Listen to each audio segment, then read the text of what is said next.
forte em Ti, meu Deus. Assim agradeço com consideração em nome de Jesus. É bom estarmos aqui. Abra comigo, por gentileza, no livro de Atos, capítulo 9. Já achou? Diga amém? Amém. Queridos, às vezes a gente ouve alguns louvores e as pessoas começam a contar seu testemunho que nas horas mais de crise, ou estava em um leito, numa hora que está em situação bem crítica, Deus deu uma letra e eles daquilo começaram a escrever canções. E é canções que você ouve que entra na tua alma. Sexta-feira, devido a um episódio que aconteceu, algo que eu ouvi, uma situação não muito boa, mas foi naquele momento que o Espírito de Deus começou a ministrar dentro de mim. E eu sou assim, é uma caneta e um papel, eu anoto logo. Se você bem soubesse que eu vinha com a caneta e um papel no pé da tua mão, quando tu sonhasse, eu sou assim, tu não me papel com a caneta, tem uma nota na mão. Aí, através daquilo, o Senhor começou a ministrar no meu coração, isso na sexta-feira à noite. E assim vamos ver o que o Espírito Santo de Deus ele quer transmitir para nós nessa noite de hoje. Porque é que ele fala, corta para lá e corta para cá, aleluia, mas o importante é o Senhor falar. Livro de Atos, capítulo 9, versículo 10 a seguir, nós bem conhecemos essa passagem aqui, bastante conhecida a respeito da conversão de Paulo. Mas eu não vou ler completo, até porque eu não quero trazer à tona a história de Paulo. Aqui é só para nós dar um inicial, eu quero focar nesse versículo qual nós iremos ler. A visita de Ananias, capítulo 9, versículo 10, diz assim: ora, em Damasco, um discípulo chamado Ananias disse-lhe o Senhor numa visão: Ananias, a qual respondeu: eis-me aqui, Senhor. Então o Senhor lhe ordenou: dispõe-te e vai à rua que se chama Direita, e na casa de Judas procura por Saulo, apelidado de Tarso, pois ele está orando. E viu entrar um homem chamado Ananias, e impôs-lhe as mãos para que recuperasse a vista. Ananias, porém, respondeu: Senhor, de muitos tenho ouvido a falar a respeito desse homem. Quantos males tem feito aos teus santos em Jerusalém? E para aqui trouxe autorização dos principais sacerdotes para prender a todos os que invocam o teu nome. Mas o Senhor lhe disse: vai, porque este é para mim um instrumento escolhido para levar o teu nome perante os gentios e reis, bem como perante os filhos de Israel. Aleluia. E aqui, queridos, foi orado em oração abençoada por negócio. Esse livro ao qual nós lemos, o livro de Atos, é um livro profundo, porque é aqui que vai mencionar a descida do Espírito Santo sobre a igreja, sobre os irmãos. É nesse capítulo de Atos, está falando Atos dos Apóstolos, porque no primeiro capítulo Jesus ele tinha feito a ascensão ao céu, tinha subido. Então os discípulos, ele estava dando continuidade de tudo aquilo que Jesus havia instruído eles nos livros anteriores.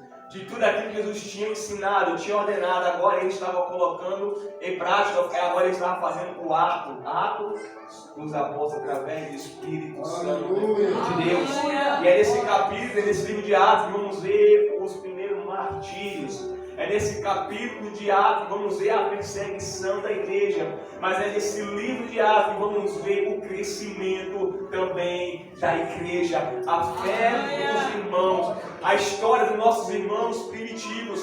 Queridos, e é desde o capítulo 1, quando havia a promessa: vai para Jerusalém até que do alto seja revertido. O revestimento sempre vem de cima para baixo. É como eu falo, não é a terra que rege o céu, mas é os céus que rege a terra. Queridos, e agora no capítulo 2 é quando o Espírito vem, enche a igreja. Deus está dando capacitação para aqueles irmãos evangelizar, pregar, aleluia, viver, ter força, perseverança, ter fé, e mesmo nas horas cruciais entre a vida e a morte, não negar o nome de Deus. Quando Deus está falando: depois sereis minhas testemunhas, tanto em Jerusalém, na Judéia, até mesmo nos confins da terra. Testemunha o que? Aquilo que você viu, que você ouviu, você vai testemunhar. Mas também traduzindo a palavra testemunha, quer dizer mártir, ou seja, morrer por uma causa. É como se tivesse falado assim também: olha, e vocês vão ser minha testemunha, vão morrer ali em Jerusalém, outros vão morrer na Judéia, outros até nos confins da terra, aleluia.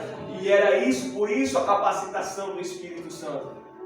E agora vamos ver a igreja crescendo no capítulo 8, a qual vamos ver anterior a esse que nós lemos. vai falar que a igreja ela estava em uma grande necessidade. Por quê? Porque a igreja estava crescendo, estava se expandindo e era necessário ter pessoas para poder fazer e ajudar na obra. O discípulo não estava dando conta de evangelizar, de pregar, de instruir, de ensinar, de fazer o ID e ao mesmo tempo cuidar das obras sociais, das causas da viúva, de fazer doação, de abençoar a igreja, distribuir o alimento. Ou seja, quando eu falei, é necessário escolher alguém aí, diáconos, para poder ajudar. Não está dando para conciliar as duas coisas. E aí, dentre eles, vem Estevão, cheio do Espírito Santo. Quando aquele homem falava, não era só por palavra que saía de cima, era o Espírito Santo que falava através dele. E vai falar que por causa daquilo, fala que muitos vieram para contender com ele, para debater com ele, mas vai falar que eles não resistiam com a autoridade com que Estevão falava, porque ele falava pelo Espírito Santo. Ali eram pessoas que eram conhecedoras da lei, pessoas instruídas, pessoas que sabiam tudo que estava ali na palavra, mas não tinham unção que Estevão tinha. Então, fazer que a gente não pode com ele, vamos tramar contra ele. E é quando vai tramar, levantar falso testemunho, falta calúnia, Estevão ele vai depois. Mas só que o depoimento de Estevão é bonito demais, porque ele vem pegar o Cristo que é apresentado na promessa dele do Velho Testamento, no tempo de Moisés, e vai trazendo aquele Cristo à terra e ele se levantar do túmulo ao terceiro dia. Aleluia! Ele morre e fala assim, quando ele está e fala, ele vê o céu aberto e o Filho do Homem à direita de Deus. Era o céu dizendo assim, vem, porque eu vou te receber. Ele estava vendo o céu aberto para ele. Pensa numa visão gloriosa, eu imagino. E agora, querido, no capítulo 8, é onde fala que Paulo, primeira vez que menciona ele, Saulo estava ali olhando tudo. As pessoas estavam pedejando e Paulo estava segurando as túnicas. Só que me chamou a atenção meditando isso aqui, sabe o que foi? E quando fala que vai começar a perseguição, não começa pelos que apedejaram. A perseguição não começa pelos que estavam jogando pedra, a perseguição começa por aqueles que estavam só segurando a túnica. A perseguição começa por aquele que estava só olhando e ali desperta o desejo dele, que era Saulo. A Bíblia fala que às vezes o que desencadeia o desejo do nosso coração é aquilo que os olhos contemplam. A Bíblia fala que os nossos olhos ele é a janela da alma, de sorte que se o teu olho for bom, todo o teu corpo terá luz. Mas se os teus olhos forem mal, todo o teu corpo será tenebroso, e quão tenebroso será. Paulo olhou aquilo, despertou desejo nele, ele perseguiu os cristãos, a igreja. É quando começa no capítulo 9 aqui, dizendo que ele pede autorização aos principais, sumos sacerdotes, para todos que ele achasse que seja cristão, ele prendesse, levasse cativo, até matar, até açoitar, até castigar. E a Bíblia fala que ele vai com aquela autorização, aquela carta do sumo sacerdote, isso me vai lembrar de Jeremias. Ele recebeu uma autorização, mas era diferente quando Paulo recebeu uma autorização para destruir, para matar, para prender. Jeremias estava recebendo autorização para edificar, para levantar, para construir, para renovar, para colocar de pé. Quando ele pede a carta ao rei lá, e ele vai lá para Jerusalém edificar os muros, a cidade, edificar o povo, Paulo agora ele vai com cartas, diferente de Jeremias. Paulo naquele momento estava com cartas, com autorização do sumo sacerdote, mas estava desaprovado por Deus. Tinha autorização do homem, mas não tinha autorização de Deus. Vamos colocar que Paulo estava andando com a sua carta, com o seu diploma, com seus currículos aprovado pelo homem, mas era naquele momento reprovado por Deus. Até tinha a consagração do homem, mas não tinha a unção de Deus. Foi ungido, mas não tinha unção. Ele estava andando com aquela autoridade, com aquelas cartas, mas Deus estava desaprovando ele naquele momento. Queridos, e quando ele vai no caminho de Damasco, fala que ele é respirando ódio, raiva. É quando fala que aparece uma luz forte. E fala que ele cai por terra. E quando aquela voz brada fala, Saulo, Saulo, por que tu me persegues? E fala, Senhor, quem és tu, Senhor? Quem és tu que eu persigo? E fala, quando tu persegue um desses pequenininhos, é a mim que tu está perseguindo. Calma, ainda não entrei onde eu queria, nós vamos chegar lá. E Paulo fica cego 3 dias. Para aqueles homens que iam com ele, até ouviu a voz, mas não via ninguém. E aí quando vai para Damasco, na casa de um homem chamado Judas, eu fico olhando aqui, que quando fala que Ananias orou, caiu as escamas dos olhos, mas Paulo não estava. A maior segredo de Paulo não foi naquele momento. Paulo estava cego antes daquela escama no olho. Eu fiquei meditando que Paulo estava enxergando mais com as escamas no olho do que quando estava com a sua visão perfeita. Porque quando ele estava enxergando, ele estava respirando ódio, rancor. Ele estava indo querendo prender, querendo matar, perseguir os cristãos. Mas a Bíblia fala que quando Deus fala com Ananias, fala, eis que ele está orando, a escama está no olho, ele já estava sério, ele está orando. O homem estava tendo visão, porque ele fala que na visão ele viu Ananias entrando lá pela porta para orar por ele. Entenda, queridos, que a Bíblia fala que quando Jesus curou o cego, aquele que era de nascença, Jesus falou para os fariseus, para aquele aí, se vocês fossem cegos, talvez vocês não tinham pecado, mas porque vocês enxergam, vocês têm pecado. Porque tem pessoas que enxergam, que vê, mas estão cegos espiritualmente. Da mesma forma que tem pessoas que estão respirando, estão de pé, mas estão mortas espiritualmente. Paulo estava mais cego quando estava enxergando do que quando estava com as escamas nos seus olhos. Aleluia. Agora vamos entrar aqui um pouco longe de nós, dando início à nossa leitura. Deus vai acionar um dos seus discípulos, chamado Ananias. Aleluia. E disse-lhe o Senhor numa visão, Ananias. Ananias era um homem de prontidão. Só Ananias, quando foi com Samuel, teve que chamar uma quarta vez, não deve entender. Mas quando falou com ele, Ananias, eis-me aqui, Senhor. Aleluia. Eis-me aqui. Imagina Ananias também estava deitado ou sentado e deu aquele pulo, eis-me aqui. Fala, porque você é bobo. Tem uma missão para tu, Ananias. Falei que tu vai lá e clamar, sim, Senhor.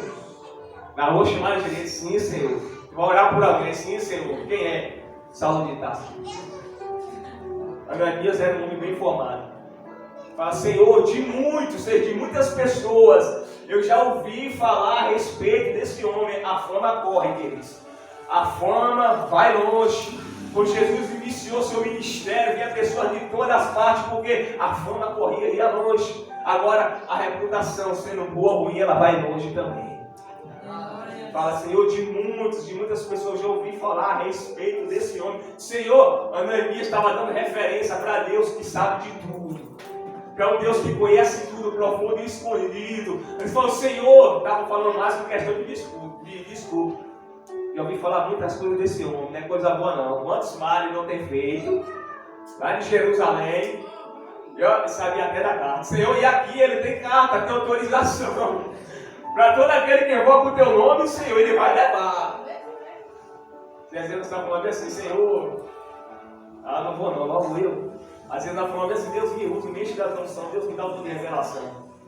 Você sabe, tudo que tá bom. E aí Deus vai te levar para um lugar que tu não quer. É assim mesmo. Aí Deus fala, Pedro, quando tu era mais novo, tu sentia, vestia o que tu queria. As pessoas te levavam, vai chegar um tempo, Pedro, que Jesus vai te levar onde você não quer ir. E aí fala, Ananias, vai na rua chamada direita. Tu vai orar pelo homem que está orando, o nome dele é Saulo. Agora Ananias sabia de todas as referências. E aqui é onde eu quero entrar um pouco no ponto a qual eu falo que o Senhor ministrou forte no meu coração. Por quê? Porque às vezes nós fazemos obras grandes. Difícil até, mas para a gente não coloca tanto empecilho. Mas às vezes as coisas que aparentemente é as mais simples, é que às vezes é as mais difíceis de fazer, o que a gente mais coloca dificuldade. Deus está mandando Ananias orar pelo aquele que estava perseguindo os cristãos. Também fala, orar pelo aquele que vos persegue, que vos trata mal. Deus estava colocando Ananias à prova. E a gente fala assim, Senhor, mas está falando, mas fulano está dizendo isso, que Paulo perseguia Cristo. Paulo açoitava, Paulo queria lá até matar pelo ódio que ele estava respirando ódio, rancor. E Deus está falando, Ananias, tu vai lá orar por ele, orar pelo aquele que te persegue. E aí, uma palavra pequena, perdão. Quantas vezes nós negamos de falar ela?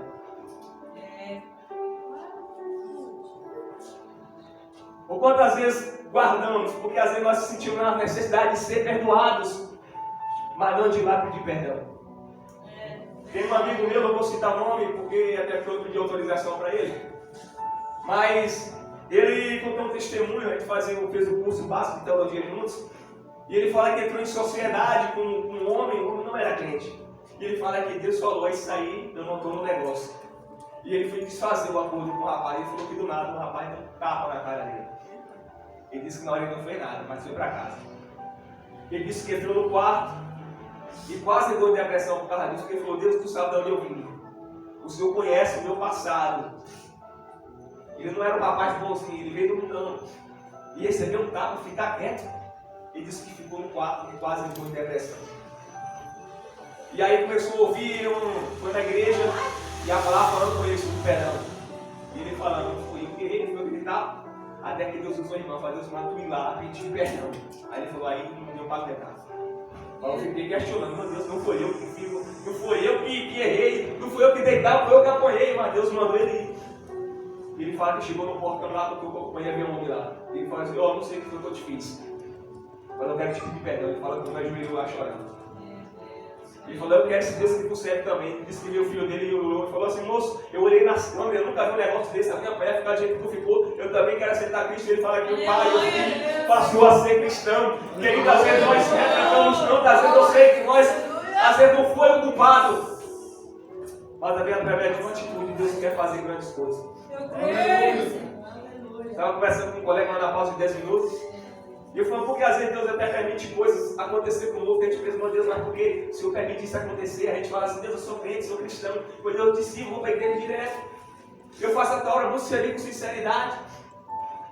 Aí Jesus entra no barco, vai no meio do lago, levanta a tempestade, o barco está para afundar, quase afundando, quase o discípulo fala: mestre, agora nós estamos perecendo, se vamos morrer. Por causa de uma alma lá no outro lado, galera. E aí Paulo e Silas estavam fazendo a obra de Deus com sinceridade. Aí agora é preso, colocado numa cela fria, escura, amarrado, correntado pés e mãos. Por causa de quem? Por causa do carcereiro. O que eu faço para ser salvo? Esse Deus tem que ser salvo tu e a tua casa. Aleluia. Às vezes tem situação que Deus está agindo através disso aí para ganhar outras pessoas ou para fazer obra, às vezes nem de tu, mas de outras pessoas. Mas vamos voltar um pouquinho, você falando: Ananias, vai lá orar. Ananias estava lutando, e quando a Bíblia fala assim: olha, orai pelo que nos persegue, amar o próximo como a ti mesmo. Ou seja, às vezes é difícil, eu estou pregando, mas não é fácil quando é colocado em prática. A Bíblia fala que chega alguém no mestre da lei e fala: mas Jesus, quem é o meu próximo? Jesus vai contar a história, fala que um desse de Jericó, e no caminho ele é assaltado. E alguém chega ali, rouba ele, espanca ele fica no chão. E aí quando fala que viu um sacerdote, passa de longe, vê um levita, passa de lado também, mas vê um samaritano, e fala que vendo se enche de íntima compaixão, pega aquele homem, cura suas feridas, leva para estar lá e fala: cuida bem dele, se ele faltar alguma coisa, quando eu voltar eu te pago. Ou seja, para você entender, talvez falar, mas o próximo foi aquele que ajudou, fez o bem, para você entender o contexto. Os judeus não se dava com os samaritanos. A Bíblia fala que tinha um caminho mais curto, que tinha que passar pelo meio da aldeia dos samaritanos, mas as pessoas preferiam cortar uma volta longa para não passar lá por dentro. E a Bíblia fala: é necessário passar onde? Lá em Samaria.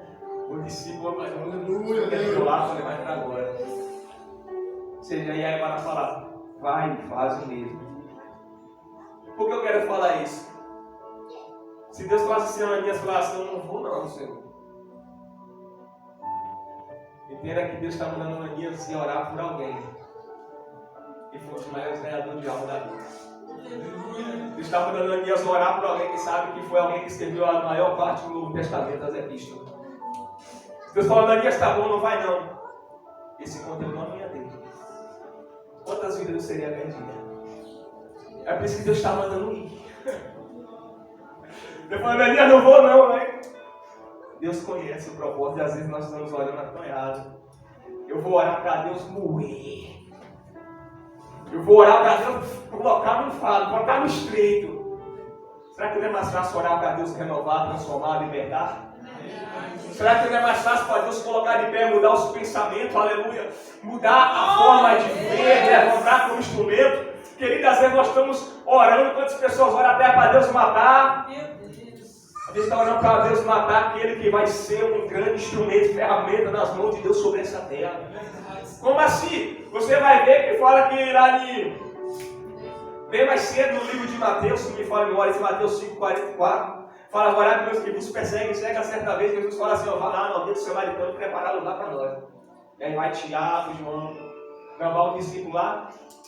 E aí o samaritano fala: vocês estão indo, não é para aqui não. Conheci o que era judeu. e negaram a hospedagem. Aí chega Tiago e eu falo assim, o senhor quer que a gente ora para cair fogo do céu? Seria para matar logo todo mundo igual Elias fez? Pensei, estava orando para matar. Só que nesse capítulo 8 aqui que nós lemos, aqui de Atos, nós mencionamos, antes do 9, fala que depois da perseguição a igreja se espalhou. E quem é que está lá em aldeia do Samaritano é Filipe. E fala que as pessoas estavam recebendo a palavra que Filipe estava pregando de Cristo. Fala que ali muitos foram batizados lá na aldeia dos Samaritanos. Fala que lá as pessoas, muitos foram libertas, foram curadas, muitos aceitaram a Cristo. E se tivesse tudo morrido queimado, como Tiago e João queria? Você ia ficar lá nesse capítulo 8, sem ser batizado, sem receber a palavra, sem se converter a Cristo, sem ser curado, sem ser libertado por espíritos imundos. Eu falei, tem pessoas orando para Deus matar aquele que Deus tem projeto. E eu quero falar que mesmo assim Deus não vai ouvir essas orações, por quê? Aí Deus fala, Jonas, vai lá de mim, querido. Jonas fugiu, tentou ir de qualquer jeito. E mesmo assim, depois que ele profetizou, ele ficou esperando lá a cidade ser destruída. Mas Jonas não entendia que aquele povo que ele odiava, Deus amava. Olha pelo aquele que nos persegue, porque eu também tenho um projeto na vida dele. Eu também tenho um plano que ele está falando para tu orar. Mas qual tem sido a oração? Ou seja, ora, Senhor, está me perseguindo. Mas transforma, Pai, coloca a mão nesse coração, tira a raiva, tira o rancor, tira o orgulho. Meu Deus, está me perseguindo, mas muda o pensamento, levanta como ferramenta nas tuas mãos. Paulo era um perseguidor, Paulo, ele queria matar, prender, Paulo odiava o cristão, e ele dizia, esse que serve a Cristo, mas Ananias teve que ir lá orar. Ananias foi, colocou a mão, fala, irmão Saulo, o Senhor, quando viu, mandou vir aqui, colocou a mão, disse, não caiu, que não foi mais o mesmo. Lembra de Jó? Aqueles que falam que eram os amigos responde. Mas Jó, tu está em pecado. Mas Jó, você está aí levantando argumentos de defesa, mas o errado é tu. E Jó naquela situação, Maria fala que começou a transformar a situação para Jó, quando ele começou a orar pelos seus amigos. Foi depois da oração, queridos. Entenda o mistério, aleluia. Quando Deus está mandando tu orar pelos teus inimigos, não é só por causa dele, não, é por causa de mim e de você. Porque Deus tem bênção através disso nas nossas vidas. Ele falou, Abraão, eu vou abençoar os que te abençoarem, mas vou amaldiçoar aqueles que te amaldiçoar. Repare tudo que sai na nossa boca. Às vezes estamos lançando uma flecha para nós mesmos. O Senhor vai lá e mata. O Senhor vai lá e maldição. Abraão, os que te abençoar, vou abençoar, mas o que te amaldiçoar, eu também vou amaldiçoar. Libera a palavra de bênção. Libera a palavra de renovo. Entra no teu segredo, falar de segredo, está lembrando uma frase que às vezes nós fazemos tão contrário. Por quê? Porque aquilo que é para fazer no segredo, nós queremos fazer em público. O discípulo, os fariseus estavam orando em público, em voz alta, mas nós é crente. Nós aqui é que tem a palavra, que tem um argumento, que tem exegese. Jesus chega para os povos e fala, olha, faz o contrário, vai no teu quarto. O teu secreto é tu e Deus. Só que às vezes pegamos aquilo que é para falar no secreto e falamos em público. Por quê? Às vezes é uma discussão. Às vezes é uma briga. Às vezes é uma ideia, alguma coisa, você está explanando no público aquilo que era para ser colocado no secreto. Mas para nós trazer aqui, queridos, a Bíblia está dizendo para Ananias, vai lá orar pelo aquele, Deus ele tem projeto. Nós não sabemos o agir de Deus, mas Ele sabe o agir dele. Ou seja, tem pessoas que perseguem, ou não, tem pessoas que vamos ser sinceros, que às vezes nós sentimos aquela pitada lá mesmo. Nós estamos mais hora por ele. Mas não ora para Deus matar, não, ora para Deus transformar. Vamos mudar o nosso conceito, porque tem pessoas que estão igual o Saulo, faziam errado até pensando que era certo. Talvez aqui nós estamos na condição de ser perseguidos, mas talvez não chegue um tempo que nós já perseguimos alguém também, talvez até mesmo antes de ser crente. Talvez você vê uma pessoa lá, no fulano, no vizinho, e que mora do lado, aquele que mora lá longe, às vezes até dentro da família. Mas é esse que tem que orar. A Bíblia fala que não é o santo que precisa de remédio, é os doentes. Ou seja, quanto mais a pessoa é assim, mais de oração é preciso. Então continue orando. Mas ora sim para Deus transformar e Deus renovar. Porque aquele, querido, que Jonas odiava, Deus amava. E Deus tinha projeto. Mas para nós fecharmos aqui, eu não sei o que está no teu coração. Deus irmão sabe o que está no meu. Mas Deus me deixou essa passagem no meu coração para ele estar falando assim, olha, quebra esse orgulho. Quebra essa raiva. Libera perdão. E peça perdão. Glória a Deus. Para nós entender, a Bíblia fala que se não perdoarmos os homens, Ele também não nos perdoará. Você quer saber uma oração que às vezes nós fazemos, é uma oração tão coletiva e às vezes se torna até uma oração de hipocrisia da nossa parte. Senhor, perdoa o nosso pecado assim como perdoamos aquele que tem nos ofendido. Já vi um varão falando que tinha uma mulher que disse que chegava nessa parte e ela pulava. Para não falar isso, porque tinha pessoas que ela não tinha liberado perdão. Então, quando chega nessa parte, ela pulava para a etapa seguinte.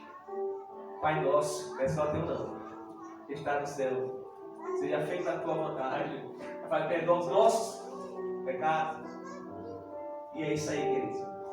A palavra para nós hoje é: tem muitos Paulo Saulo com a mesma pessoa, que perseguem, que quer te ver na pior, que fala palavras, que te aponta, que te julga, que quer te ver na sarjeta, que quer te ver para baixo, que quer ver você largar o teu ministério, mas a palavra para nós é: seja um Ananias.